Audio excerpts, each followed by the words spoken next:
বাবাজান খুব মনোযোগ সহকারে কথাগুলো শুনেন। আল্লাহর ভয় ছিল হযরত আবু বকর সিদ্দিক রাদিয়াল্লাহু তাআলা আনহু। কিতাবে আসছে হযরত আবু বকর নামাজে দাঁড়াইয়া কাঁদতেছেন। ইন্নাল্লাহ আস্তারা মিনাল মুমিনিনা আনফুসাহুম ওয়া আমওয়ালাহুম বিআন্না লাহুমুল জান্নাহ। নামাজ পড়তেছেন আর কাঁদতেছেন। নামাজ শেষ হয়ে গেলে সাহাবারা জিজ্ঞাসা করলেন, এই আবু বকর, এইভাবে কেন তুমি কান্নাকাটি করতেছ? আরে আবু বকর, কান্নার কারণ কি আমরা জানতে চাই। আবু বকর ডাক দিয়ে বলে, সাহাবীরে, আমি কান্নার কারণ হইল এই আয়াতের প্রতি যখন লক্ষ্য রাখলাম। আজকে সকালবেলা একটা বৃদ্ধ মহিলা আমার দোকানে আসছিল। গত সপ্তাহে একটা কাপড় কিনে নিয়ে গেছে। এ মুসলমান, একটু ভালো করে কথাগুলো শুনে নেন। আল্লাহর ভয় কারে কয়? যদি আপনার একটু দিলের কানটাতে বসে যায়, যদি অন্তরের মধ্যে বসাইতে পারেন, আমার মন কয় আল্লাহ আপনারে আল্লাহওয়ালা বানাইয়া নিবে। জোরে কান সুবহানাল্লাহ। এরে মাহফিল কমিটির ভাইয়েরা, ও মাহফিল কমিটির লোকেরা, ও এলাকাবাসীরা, যদিও মানুষ কম হয়েছে কিন্তু জান্নাতের বাগান সাজাইছো গো। আমার মন কয় অল্প মানুষের ভিতরে আমার আল্লাহ তাআলা তোমাদের মাহফিলটারে কবুল করে নিবে। জোরে গান সুবহানাল্লাহ। মুসলমান ভাইয়েরা, আবু বকর সাহাবাকে বলতেছেন, সকালবেলা একটা বৃদ্ধ মহিলা আসলো। আরে সাহাবী, ওই বৃদ্ধ মহিলা কাপড় নিয়ে আসছে। এক সপ্তাহ আগে কাপড় কিনে নিয়ে গেছিল, আজকেই আসছে কাপড়টা ফেরত দেওয়ার জন্য। বৃদ্ধ মহিলা আসে বলতেছে, আরে আবু বকর, এই যে নাও তোমার কাপড়, আমি এক সপ্তাহ আগে নিয়ে গেছিলাম, আমার ভালো লাগলো না, আমার পছন্দ লাগে নাই, আজকে আমি তোমারে দিয়ে দিলাম। এই আবু বকর, কাপড় নাও, বিনিময়ে আমার টাকা ফেরত দাও। সুবহানাল্লাহ। কোন ইসলাম ছিল তখন? এখন তো আপনি কাপড় ক্রয় করতে যাবেন, কাপড়ের ব্যাগে লেখা থাকবে ক্রয়কৃত মাল ফেরত নেওয়া হয়। কথা বলেন, ক্রয়কৃত মাল ফেরত নেওয়া। ইসলাম কি বলে? ক্রয়কৃত মাল ফেরত নেওয়াই হবে। এটার নাম কি? বলেন, এটার নাম কি? এখন দোকানদার ভাই যারা আছে এরা মনে করবে হুজুর কি বলতেছেন। আমি বলি না, তাকে ইয়া দেখো মদিনাওয়ালা নবী সব কিছু শিখাইয়া দিয়ে গেছেন। আবু বকর বলতেছেন, মাগো, কি আমার এমন সমস্যা? কাপড়ের কি সমস্যা হইল? আপনি যদি আমাকে একটু বলেন। বৃদ্ধা মহিলা বলে, আবু বকর, তোমার কাপড় আমার পছন্দ লাগে নাই। আরে আবু বকর, নাও তোমার কাপড় নাও, বিনিময়ে আমার টাকা ফেরত দাও। আবু বকর কাপড়টুকু নিয়ে নিলেন, বিনিময়ে টাকা যেটুকু নিয়েছিল দিয়ে দিলেন। আবু বকর বলে, সাহাবীরা, আমি কান্দি হাসরের ময়দানের ভয়ে। সাহাবারা জিজ্ঞাসা করল, আবু বকর, আপনি হাসরের ময়দানের জন্য কেন কাঁদবেন গো? আরে আবু বকর, আপনাকে তো আমার নবী জান্নাতের 1 নাম্বার সার্টিফিকেট ওয়ালা বানাইছে। যারা কোন সুবহানাল্লাহ। আশারায়ে মুবাশশারা 10 জনকে সার্টিফিকেট দেওয়া হয়েছে, সব সাহাবীরাই জান্নাতি, কিন্তু উল্লেখ করে দেওয়া হয়েছে 1 নম্বরে হইলে আবু বকর, 2 নম্বরে হইল ওমর, 3 নম্বরে হইল ওসমান, 4 নম্বরে হইল আলী। এরকম 10 জনকে দেওয়া হয়েছে। সাহাবারা জিজ্ঞেস করে, আবু বকর, তুমি তো জান্নাতের সার্টিফিকেট পাওয়া একজন মানুষ, আরে আবু বকর কেন এইভাবে তাহলে কাঁদতেছ? আবু বকর ডাক দিয়া বলে, সাহাবীরা, আমার কান্নার কারণ হইল আমি ওই মহিলার কথা মনে করতেছি। হাসরের ময়দানে আমার আল্লাহ যদি বলে, আরে আবু বকর, দুনিয়ার আমল যখন তুই করতে আমারে ভালো লাগতো, তোর মোহব্বত আমারে ভালো লেগেছে, আজকে আর ভালো লাগতেছে না, আমি যে তোর সার্টিফিকেটটা দিয়েছিলাম, আরে আবু বকর, দে আমার সার্টিফিকেট আমারে ফিরাইয়া দে, তোর আমল তুই নিয়ে নে, তোর ভালোবাসা তোকে দিয়ে দিলাম, আমলটুকুন দিয়ে দিলাম, আমার সার্টিফিকেটটা আমি ফিরাইয়া নিলাম। আরে সাহাবী, আমি আবু বকর, ওই দিন হাসরের ময়দানে যদি আমার আল্লাহ আমার কাছ থেকে ফিরাইয়া নেয়, ওই দিন আবু বকর নিরুপায় হয়ে যাবে, জান্নাতে যাইতে পারবে না। কি আল্লাহর ভয় আবু বকরের মনে রে! ওই হাসরের ময়দানে জান্নাতের সার্টিফিকেট দুনিয়ার মধ্যে পাওয়া মানুষটা হাসরের ময়দানে আল্লাহ যদি সার্টিফিকেট ঘুরাইয়া নেয়, এই ভয় আবু বকর কাঁদতেছে। বলুন, আবু বকর এত সুন্দর দুনিয়ার মধ্যে জান্নাতের সার্টিফিকেটটা পাওয়ার মানুষটা যদি হাসরের ময়দানে কান্দে গো, আমাদের হাসরের ময়দান নিয়ে কান্নার দরকার আছে কিনা?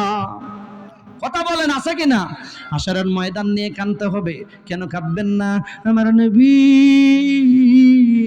মৃত্যুর সজ্জায় যখন একবারে মৃত্যুর সরে যায়, আমার নবী মুমূর্ষ অবস্থা, মালাকুল মউত ফেরেশতা আসার আগে আমার আল্লাহ জিবরাইলকে পাঠাইয়া দিলেন, আরে জিবরাইল যা রে আমার বন্ধুরে একটা সুসংবাদ দিয়ায়।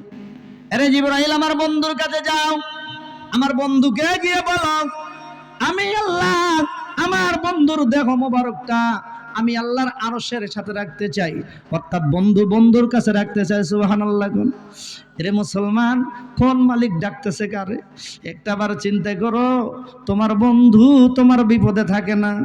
তোমার বন্ধু যদি টাকা পয়সা পায়, সুখের সময় তোমার পাশে থাকবে, দুঃখ দেখলেই অভাব দেখলেই বন্ধু পালায়ন, ঠিক কিনা বলেন? কি মোহাব্বত করলো আমার আল্লাহ! কোন নবীকে সার্টিফিকেট দিল না, কোন নবীর দেহখানা আল্লাহর আরশের মধ্যে নিতে চাইল না, একমাত্র তোমার আমার নবী, দয়ার নবী, মায়ার নবী রে। আমার আল্লাহ বলে জিবরাইল যা রে আমার বন্ধুরে খবর দে, আমার বন্ধুর দেহ মোবারকটা আমি আল্লাহর আরশের পাশে রাখতে চাই। জিবরাইল মহা খুশি, মাবুত এমন খুশি তো কোন নবীর কাছে পাঠান নাই। কোন নবী পাইছি রে ভাই? এ মুসলমান, কোন নবীর আদর্শে আসতে হবে? কোন নবীর কথাগুলো মানলে আপনার জান্নাতি হব? যেই নবীর দেহ মোবারকখানা আমার আল্লাহর কাছে রাখতে চাই। জিবরাইল খুশি হয়ে আসলেন, আসার পর আমার নবীর কাছে আসলেন, আসে দেখতেছেন নবী মুমূর্ষ অবস্থায়, সালাম দিলেন, আসসালাতু আসসালামু আলাইকা ইয়া রাসূলুল্লাহ। ও আল্লাহর নবী, আল্লাহ আপনাকে সালাম দিছি। নবী আমার সালাম নিলেন, সালাম নেওয়ার পর এবার জিবরাইল বলতো যে হুজুর সুসংবাদ গ্রহণ করেন। সুবহানাল্লাহ বলেন। আমার নবী বলে, জিবরাইল কি এমন সুসংবাদ নিয়ে আসছো? জিবরাইল খুশি হইয়া সুসংবাদ দিতেছেন, হুজুর আদম নবী থেকে শুরু করে গো এমন সুসংবাদ কোন নবীরও দেওয়া হয় নাই, এমন সুসংবাদ কোন নবী আলাইহিস সালাম এদেরকে দেওয়া হয় নাই, মূসা নবীকে দেওয়া হয় নাই, ঈসা নবীকে দেওয়া হয় নাই, আদম নবীকে দেওয়া হয় নাই। যতগুলো নবী পাঠানো হয়েছে একটা নবীর জন্য এই সুসংবাদ পায় নাই। আমার নবী ডাক দিয়ে বলে, জিবরাইল কি এমন সুসংবাদ, কি সুসংবাদ তুমি নিয়ে আসছো? হযরত জিবরাইল ডাক দিয়ে বলে, ইয়া রাসূলুল্লাহ, হে হাবিবাল্লাহ, আমার আল্লাহ গো আপনার দেহ মোবারকখানা আমার আল্লাহর বাড়িতে রাখতে চাই। জোরে কোন সুবহানাল্লাহ। আমার নবী কয়, জিবরাইল সুসংবাদ বুঝলাম, এরে জিবরাইল আমি তোমার একটা জিনিস জানাইতে চাই। আমার আল্লাহর ডাক দিয়ে বলো, আমার আল্লাহ আমার দেহ মোবারকখানা তার বাড়িতে রাখবেন, আরশের মধ্যে রাখবেন। জিবরাইল আমি জানতে চাই আমার গুনাহগার উম্মতের দেহগুলো কই থাকবে রে? সুবহানাল্লাহ। এরে জিবরাইল আমার গুনাহগার উম্মতের দেহগুলো কই থাকবে? হযরত জিবরাইল ডাক দিয়ে বলতেছেন, ইয়া রাসূলুল্লাহ আপনার উম্মতের দেহগুলো জমিনের মধ্যে থাকবে। আমার নবী দুইটা চোখের পানি ছেড়ে কান্দে, গাল বাইয়া বাইয়া পড়ে। জিবরাইল আমার গুনাহগার উম্মতেরা রে এই জমিনের মধ্যে থাকবে, আমি নবী হইয়া কেমনে যাই, কেমনে যাব রে? আমি নবী হইয়া যাইতে পারবো না। আরে জিবরাইল দুনিয়ার মধ্যে তাকাইয়া দেখো, আমি বোঝানোর জন্য বলতেছি, দুনিয়ার মধ্যে তাকাইয়া দেখো একটা মুরগির বাচ্চা, মা মুরগিটা কতগুলো মুরগি নিয়ে বাইর হয়, বাচ্চা নিয়ে বাইর হয়, বাচ্চাগুলো এদিক সেদিক ছুটাছুটি করে। আকাশের মধ্যে যদি চিল দেখা যায়, কাক দেখা যায়, মা মুরগিটা ডাক মারে, রে বাচ্চারা আর দূরে থাকিস না, আয় মায়ের কাছে আয়, আমি মা পাখনা মেলে দিলাম, আমার পাখনার তলে আয়, আমি মার পাখনার তলে যতক্ষণ থাকবি এ বাচ্চা তোমাদের ক্ষতি আমি মা বেঁচে থাকতে হতে দিব না। জোরে কোন সুবহানাল্লাহ। মা মুরগিটা বারবার চিলকে যখন দেখতে পাইছে, সকল সন্তানগুলোকে ভিতরে নিয়া সন্তানদেরকে বুঝাইতেছে, ভয় পাইবি না, ভয় পাইবি না, আমি মার জীবন থাকতে একটারও ছেলের মুখে দিতে দেব না। আমার নবী ডাক দিয়া বলে, জিবরাইল আমি থাকবো ওই আল্লাহর আরশে, আর আমার গুনাহগার উম্মতেরা জমিনের মধ্যে থাকবে। কোন বিপদে পড়লে যখন ডাকবে, ইয়া রাসূলুল্লাহ, হে হাবিবাল্লাহ, আমি নবী থাকবো আল্লাহর আরশে, কোনো সাড়া দিতে পারবো না। অতএব আল্লাহর কাছে একটা আরজি জানাও, আমি জমিনের মধ্যে থাকবো, আল্লাহর আরশে যাইতে চাই না, আল্লাহর বাড়িতে যাইতে চাই না। হে জিবরাইল, আমি আমার গুনাহগার উম্মতের সঙ্গে থাকতে চাই। যেই নবী আপনার আমার সঙ্গে জমিনের মধ্যে এই জমিনে থাকার ওয়াদা করেছে, আল্লাহর আরশে বাড়ি যাইতে চাই না গো, বলুন ওই নবীর আদর্শে আসা আমাদের দাওয়াত দরকার আছে কিনা? কথা বলেন, আছে কিনা? কেমনে যাবেন, কিভাবে যাবেন? আসুন একটু সামনে বাড়ি। কষ্ট হচ্ছে আপনাদের? কথা বলেন, কষ্ট হচ্ছে? একটু তাকবীর দেন তো, লিল্লাহে তাকবীর, লিল্লাহে তাকবীর, লিল্লাহে তাকবীর।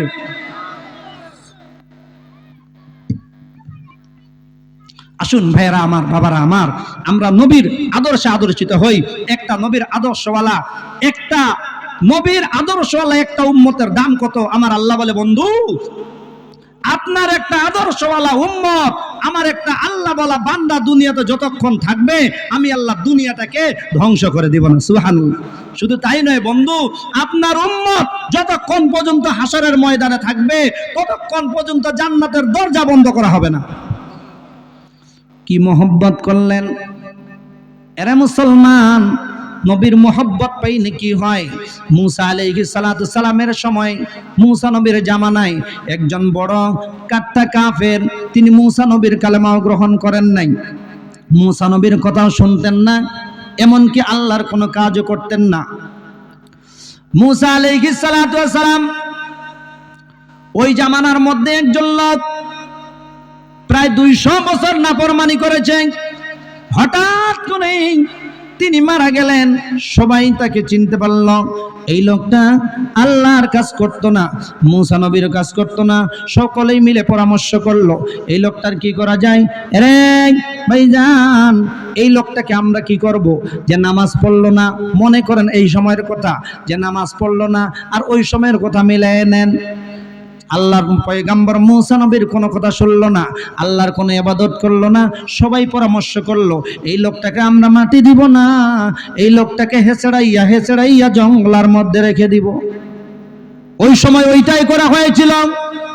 এরে মুসলমান, বর্তমানেও যদি আমরা এরকম করতাম, যারা মসজিদের মধ্যে যায় না, যারা সুস্থ অবস্থায় নামাজ পড়তে যায় না, এই লোকটা যদি মারা যায়, সকলে পরামর্শ যদি করতে পারতাম, এই লোকটার জানাজায় আমরা যাব না, কেউ কবর খুঁড়ব না, কেউ গোসল দিব না, কোনো ইমাম ইমামতি করতে পারবে না, কোনো ইমামতি করতে গেলে তার চাকরিও থাকবে না।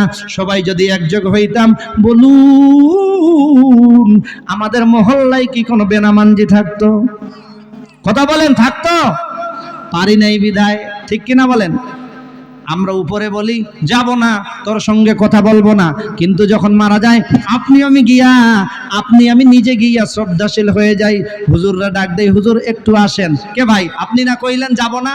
বলছে কি করবেন, মানুষ মরে গেলে কি আর অন্যায় করা যায়? কথা কন। মরে গেছে, ওর আর কি আছে, যা হবার হয়েছে, হুজুর চলেন যাই, আপনি গোসলটা দেন, জানাজাটা পড়াই দেন। অথচ এই লোকটার আগেই যখন বেঁচে ছিল তখন বলছি এ নেশাখোর, এত খারাপ, এত খারাপ, এ মরলে জানাজা যাওয়া যাবে না। এই বক্তব্য আপনি বেঁচে থাকে দিলেন, আর যেই মারা গেল আপনি হুজুরকে নিয়ে জানাজা পড়ার জন্য আমন্ত্রণ জানান। কথা কন। আপনার ভিতরেই গন্ডগোল। একটা লোককে যদি এইভাবে দেওয়া যাইতো, যে যারা বেনামানজি, আপনি কেতাব খুলে দেখেন, ফতুয়া খুলে দেখেন, ইমাম মালিকের ফতুয়া এরকম যে যারা বেনামানজি অবস্থায় মারা যাবে এদের কোনো জানাজা দেওয়া যাবে না, এদের জানাজাও যাওয়া যাবে না।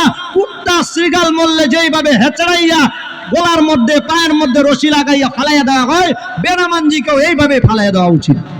নাউজুবিল্লাহ বলেন। সমাজে করা যাবে? কথা বলেন না কেন? করা যাবে? হুজুর জানাজা নামাজ না পড়াইলে হুজুরের চাকরি আছে? কয় না, কয় না, আছে। আমি যদি না যাই, এলাকার প্রধান, আমি আপনার এলাকার লোক, যদি না যাই দেখবেন কে মাটি দেওয়ার সাথে আমার সাথে শুরু হয়ে যাবে। কথা কন না কেন?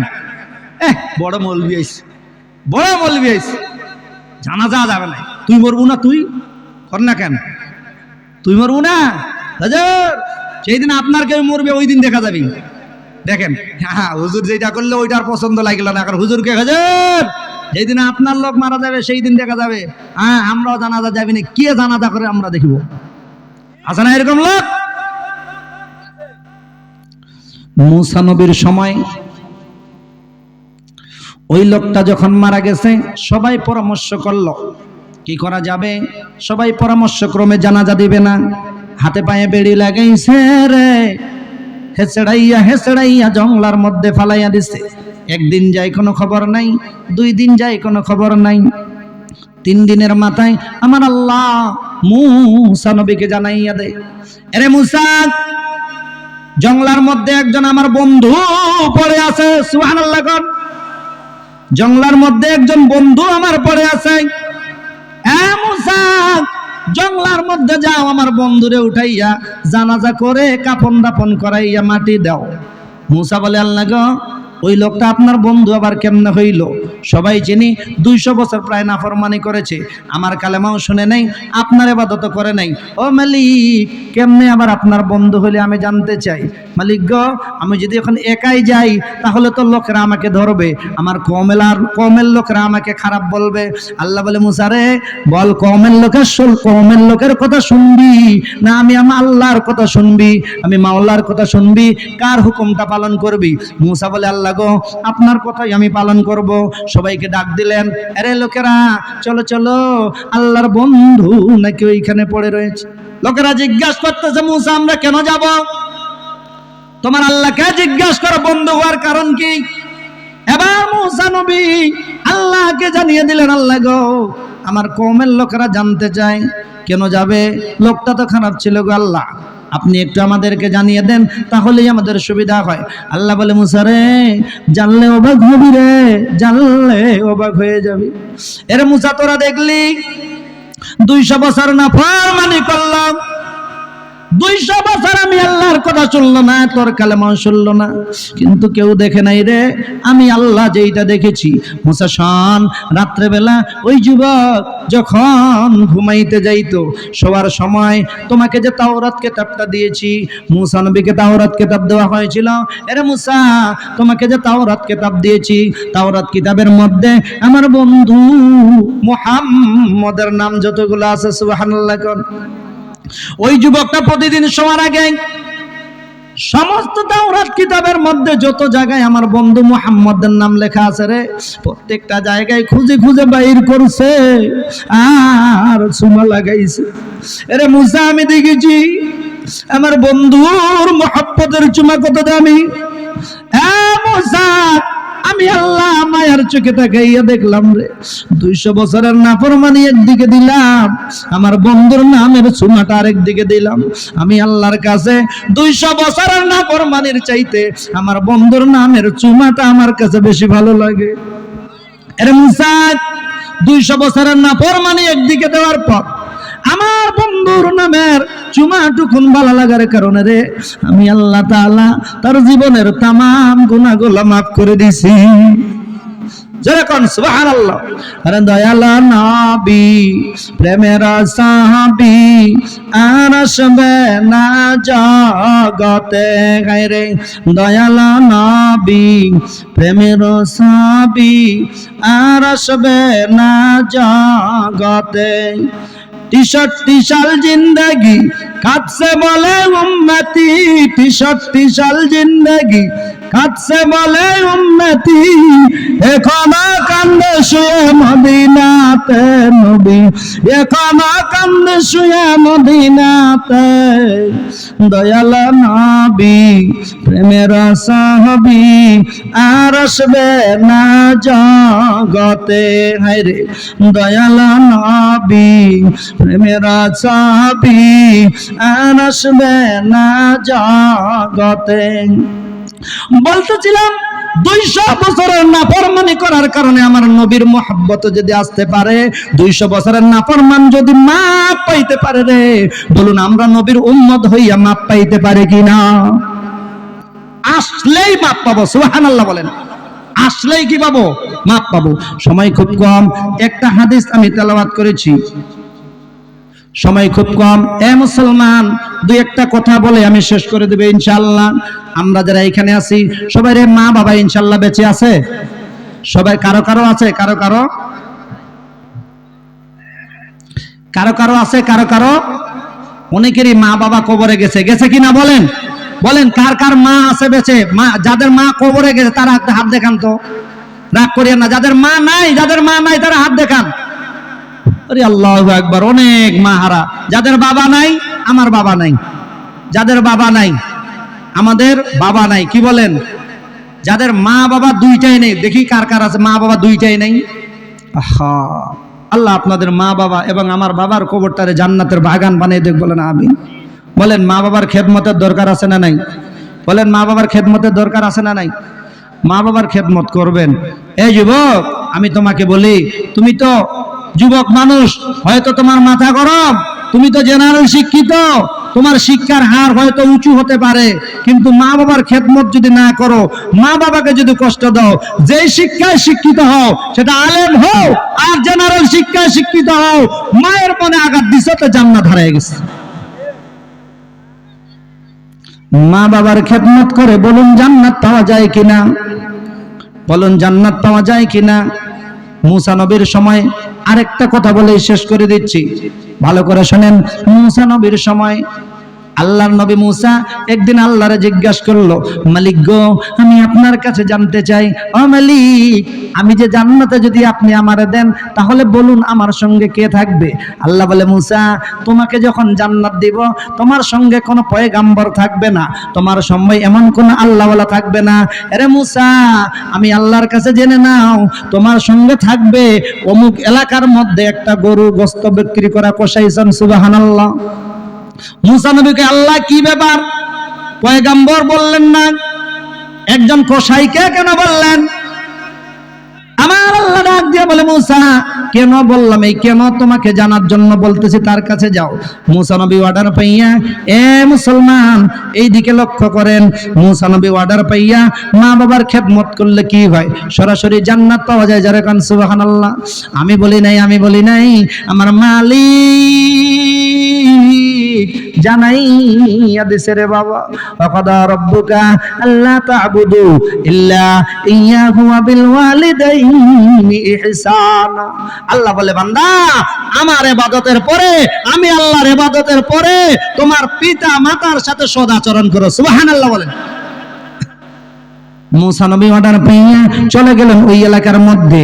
দেখি তো কি ব্যাপার, কসাই কি এমন আমল করে, কি আমলের কারণে আমি মুসা পয়গম্বরের সঙ্গে জান্নাতে থাকবে। যাইতে বাজারের মধ্যে চলে গেলেন, জিজ্ঞাসা করলেন অমুক কসাইয়ের দোকান কোনটা? লোকেরা দেখাইয়া দেয় রে, ওই যে দেখা যায় কসাই গোশত বিক্রি করতেছে। মুসা নবী পরিচয় দিলেন না, একবারে চুপ করে দাঁড়িয়ে থাকলেন। সমস্ত গোশত বিক্রি করা হয়ে গেল, গরুর কলিজা টুকুন এক সাইড করে রাখা হয়েছে। এবার ওই যুবক, যেই যুবকটা কসাই গোশত বিক্রি করত, সব বিক্রি করে যখন যাইতেছে, মুসা নবী বলে, ভাইজান, আমি তো একটা আমি আপনার কাছে মেহমানদারির দাওয়াত চাইতেছি, আমি আপনার বাসায় যাইতে চাইতেছি, যদি অনুমতি দেন, আমাকে যদি নেন। লোকটা ভালো, ঠিক আছে চলেন আমার বাসায় চলেন। মুসা নবী পরিচয় দিলেন না, পরিচয় দিতেও চাইলেন না, বাসায় নিয়ে চলে গেলেন। মুসা নবী দেখবে আমার সঙ্গে জান্নাতীর আমলটা যেন কি হয়।